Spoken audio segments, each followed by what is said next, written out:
Hello दोस्तों, welcome to my YouTube channel mister Mukesh unique. दोस्तों, आज हम बात करेंगे द 2 मिनट शो में आयत के बारे में, यानी आयत से रिलेटेड संपूर्ण फार्मूले पढ़ेंगे। ठीक है, चलिए हम बात करते हैं आयत। आयत क्या होता है दोस्तों? तो आयत चार भुजाओं से बनी हुई आकृति होती है और इसमें आयत की आमने सामने की भुजाएं, जैसे ये आमने सामने की भुजाएं ये वाली आपस में बराबर होती हैं, यानी ये इसके बराबर होती है और ये इसके बराबर और ये इसके बराबर होती है। ठीक है, तो आमने सामने की भुजाएं आयत की बराबर होती हैं। ठीक है, उसके बाद हम बात करते हैं कि आमने सामने की भुजाएं बराबर होती हैं और इनके बीच की जो दूरी है वो भी बराबर होती है, इसलिए हम कह सकते हैं कि आयत की भुजाएं आपस में समांतर भी होती हैं। ठीक है, यानी ये भुजा इसके समांतर है क्योंकि यहाँ इसकी इनके बीच की दूरी बराबर है और ये भुजा इसके समांतर है, तो आयत की भुजाएं आपस में आमने सामने की भुजाएं आपस में बराबर एवं समांतर होती हैं, ये कह सकते हैं।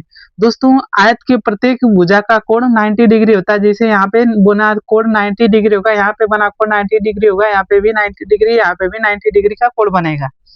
ठीक है, तो आयत के प्रत्येक भुजा पर 90 डिग्री का कोण बनता है और आयत के आंतरिक कोणों का योग, यानी आयत के सभी आंतरिक कोणों का योग 360 अंश होगा, क्योंकि 90 90 90 90 360 अंश होगा। ठीक है, उम्मीद है आप इस चीज को समझ चुके होंगे। दोस्तों, आयत के विकर्ण जो ऐसे हैं, विकर्ण एक दूसरे को समद्विभाजित करते हैं। विकर्ण ये है एक दूसरे को समद्विभाजित करते हैं, यानी बराबर एक दूसरे को काटते हैं। ठीक है, बराबर भागों में।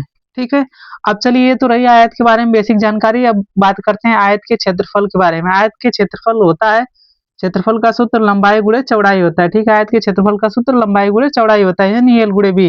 आयत का परिमाप होता है 2 कोष्ठ में लंबाई प्लस चौड़ाई, यानी कि 2 कोष्ठ में एल प्लस बी। ठीक है, आयत का विकर्ण होता है under root L square plus B square, यानी कि करड़ी में लंबाई का वर्ग प्लस चौड़ाई का वर्ग। ये आयत से रिलेटेड फार्मूले हैं। दोस्तों, चलिए एक सवाल भी हम सॉल्व करते हैं। एक सवाल दिया है कि एक तार की लंबाई मान लीजिए 60 सेमी है तथा वो उससे बने आयत की लंबाई 20 सेमी है, तो आयत की चौड़ाई बताइए और क्षेत्रफल भी बताइए। दोस्तों, मान लीजिए एक तार है। ठीक है, एक तार से मान लीजिए एक तार है, इसको मोड़ करके बनाया गया है, एक आयत बनाया गया। ठीक है, आयत बनाया गया है और कह रहा है कि इसकी लंबाई जो है, यानी एल बराबर दिया है 20 सेमी, तो ये चौड़ाई बिन हमको पता नहीं है, निकालना है। ठीक है, तो ये 20 सेमी हो गया, तो ये भी 20 सेमी होगा।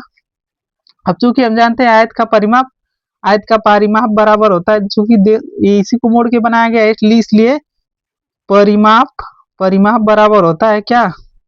2 कोश में एल प्लस बी होता है। ठीक है, तो अब हम याद रखेंगे, अब यहाँ पर 2 लिखेंगे, यहाँ पर क्या लिखेंगे?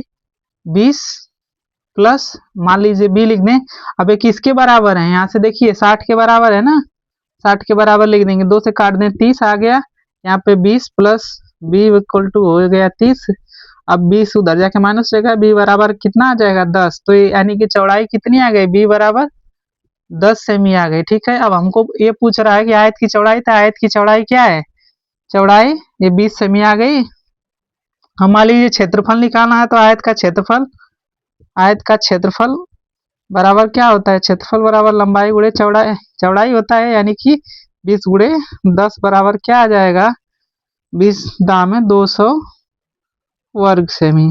ठीक है, उम्मीद है आप ये सवाल सॉल्व कर चुके होंगे, समझ चुके होंगे। ठीक है दोस्तों, वीडियो पसंद आए तो लाइक करिए, शेयर करिए, हम चैनल को सब्सक्राइब करिए। बहुत बहुत धन्यवाद आपका द 2 मिनट शो में।